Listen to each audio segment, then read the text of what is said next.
एक व्यक्ति एक गुरु के पास आया और उसने कहा, गुरुदेव, मैं यहाँ बहुत बड़ा धनी व्यक्ति हूँ। मेरा यहाँ बहुत सम्मान है। सब लोग मेरी बहुत इज्जत करते हैं। मैं जहाँ जाता हूँ लोग वहाँ खड़े हो जाते हैं। मैं चाहता हूँ कि लोग मेरा ऐसा ही सम्मान करते रहें, मेरा कभी कोई अपमान ना करे। और अगर किसी ने कभी मेरा अपमान कर दिया तो मुझे क्या करना चाहिए? गुरु ने कहा, कल से मैं यहाँ एक प्रवचन दे रहा हूँ। तुम्हें वह प्रवचन रोज सुनने होंगे। पूरे 10 दिन यहाँ मैं प्रवचन दूंगा। अगर तुमने 10 के 10 दिन प्रवचन सुन लिए तो फिर तुम्हारा कोई अपमान ना कर सकेगा।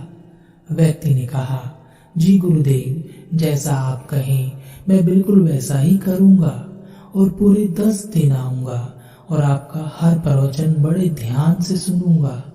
गुरु ने अगले दिन से प्रवचन देना शुरू कर दिया। वह व्यक्ति भी वहां उपस्थित हुआ और अपने साथ एक बड़ी और ऊंची कुर्सी लेकर आया और उस कुर्सी को गुरु के बगल में लगा दिया। उस कुर्सी पर वह विराजमान हो गया। सभी लोग उस व्यक्ति के सामने खड़े हो गए। उसने सबको बैठने के लिए कहा और गुरु से कहा, गुरुदेव, चलिए अपना प्रवचन शुरू कीजिए। मैं सुनने के लिए तैयार हूँ। गुरु ने कहा, तुम यहाँ से उठो और पीछे जाकर खड़े हो जाओ। जब तक कि मैं ना कहूँ मत बैठना। यह बात सुन उस व्यक्ति को बड़ा अजीब लगा। फिर भी वह उठा और पीछे जाकर खड़ा हो गया। गुरु ने अपना प्रवचन देना शुरू किया। बहुत देर हो गई पर गुरु ने उसे बैठने के लिए कहा ही नहीं। उसने गुरु को प्रवचन देते समय रोक कर कहा, गुरुदेव, आप कुछ भूल तो नहीं गए हैं? मैं अभी भी खड़ा हूँ। गुरु ने कहा, कोई बात नहीं, तुम अभी खड़े रहो। पूरा प्रवचन समाप्त हो गया पर गुरु ने उस व्यक्ति को बैठने के लिए कहा ही नहीं। सभी लोग गुरु को प्रणाम कर वहां से चले गए। वह व्यक्ति गुरु के पास आया और कहा, गुरुदेव, आपने मुझे पूरे प्रवचन के दौरान पीछे खड़े रखा। वह व्यक्ति गुरु के पास आया और कहा, गुरुदेव, आपने मुझे पूरे प्रवचन के दौरान पीछे खड़े रखा। आपने तो मुझे बैठने के लिए कहा ही नहीं। गुरु ने कहा, कोई बात नहीं, अब तुम जा सकते हो। वह व्यक्ति फिर से अगले दिन गुरु के प्रवचन में आया और अपनी उस ऊंची कुर्सी पर बैठ गया और गुरु से कहा, गुरुदेव, कल का प्रवचन बहुत ही बढ़िया था। आज का प्रवचन शुरू करें। गुरु ने कहा, बिल्कुल, आज का प्रवचन मैं शुरू करूंगा, पर इससे पहले तुम वहां पीछे जाकर खड़े हो जाओ और जब तक मैं ना कहूं तब तक मत बैठना। उस व्यक्ति को बहुत अजीब लगा। इतने सारे लोगों के सामने जो लोग उसका इतना सम्मान करते हैं कि उसके आते ही खड़े हो जाते हैं, वह सब लोग बैठे रहे और वह पीछे खड़ा रहे। फिर भी वह पीछे जाकर खड़ा हो गया।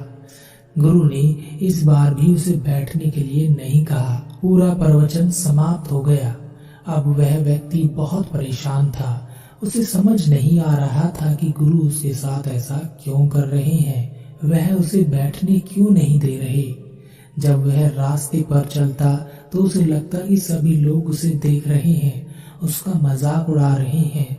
उसके मन को बहुत ठेस लग रही थी।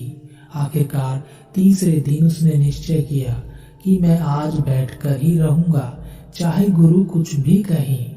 आखिरकार मेरा भी तो कोई सम्मान है। मैं इस नगर का सबसे धनी और सम्मानित व्यक्ति हूँ। तीसरे दिन वह फिर से गुरु के प्रवचन में पहुंचा और अपनी ऊंची और बड़ी कुर्सी पर बैठ गया। गुरु कुछ कहते इससे पहले ही वह बोला, गुरुदेव, मैं यहाँ एक सम्मानित धनी व्यक्ति हूँ। आज मैं पीछे खड़ा नहीं रहूंगा। गुरु ने कहा, कोई बात नहीं, तुम यहीं बैठो। यह सुनकर वह व्यक्ति बड़ा खुश हुआ। गुरुदेव वहां से उठ गए और पीछे जाकर बैठ गए। सबने उनकी ओर ही मुंह कर लिया और वह व्यक्ति पीछे कुर्सी पर ही बैठा रह गया। यह देख वह व्यक्ति क्रोध में तपने लगा। वह वहां से उठकर चला गया और गुरु से बदला लेने के बारे में सोचने लगा। उसने एक तरकीब सोची। वह एक दूसरे गुरु को उस नगर में लेकर आया और उस नगर में उस गुरु के बारे में प्रचार करवाया और यह भी कहा, जो भी इस गुरु से प्रवचन सुनने आएगा उसे एक सोने का सिक्का मिलेगा। उस दूसरे गुरु के प्रवचन शुरू हो गए। वह व्यक्ति गुरु के बगल में एक ऊंची और बड़ी कुर्सी पर बैठा। जब लोगों को पता चला कि उस दूसरे गुरु के प्रवचन सुनने से एक एक सोने का सिक्का मिलता है, तो सारे के सारे लोग उस दूसरे प्रवचन में कूद पड़े। वहां बहुत भीड़ इकट्ठी हो गई। आसपास के गांव के लोग भी आने लगे। वह व्यक्ति भी सीना चौड़ा करके हर एक व्यक्ति को एक एक सोने का सिक्का बांटता। वह सभी लोग उस व्यक्ति की जय जयकार करते। वह दूसरा गुरु भी उस व्यक्ति की प्रशंसा करता। सब कुछ बहुत अच्छा हो रहा था। 9 दिन गुजर चुके थे। उस व्यक्ति ने सोचा, उस गुरु के भी हाल चाल देख लेता हूँ जिसने मेरा अपमान किया था। वह उन गुरु के पास पहुंचा तो देखा कि गुरु आज भी प्रवचन दे रहे थे। उनके सामने दूर पीछे एक व्यक्ति खड़ा था और वह केवल उस एक व्यक्ति को ही प्रवचन दे रहे थे। वहां कोई और नहीं था और वह व्यक्ति बहुत शांति से गुरु का प्रवचन सुन रहा था। वह धनी व्यक्ति बहुत अकड़ता हुआ गुरु के पास पहुंचा और कहा, क्यों गुरुदेव, मुझे अपने पास कुर्सी पर नहीं बैठने दिया था ना आपने। अब मैं आपसे भी बड़े गुरु के पास उनके साथ बैठा हूँ। सभी लोग उनके प्रवचन सुनने आ रहे हैं। सभी लोग मेरी जय जयकार कर रहे हैं। गुरु मुस्कुराए और गुरु ने कहा, जाओ अपनी जय जयकार कराओ, मुझे अपना प्रवचन पूरा करना है। उस धनी व्यक्ति ने कहा, आप किसे प्रवचन दे रहे हैं? उस एक व्यक्ति को, और उसे भी वहां दूर खड़ा कर रखा है। मैं उसे भी अपने साथ ले जाऊंगा, फिर किसे प्रवचन देंगे? गुरु हंसे और गुरु ने कहा, ले जाओ। उस धनी व्यक्ति ने उस पीछे खड़े हुए व्यक्ति से कहा, चलो मेरे साथ, इनसे भी अच्छा प्रवचन मैं उन दूसरे गुरु से दिलवा रहा हूँ, और अगर तुम मेरे साथ चलोगे तो मैं तुम्हें एक नहीं 100 सोने के सिक्के दूंगा। उस व्यक्ति ने मना कर दिया। उस धनी व्यक्ति ने फिर से कहा, चलो 1000 सिक्के देता हूँ।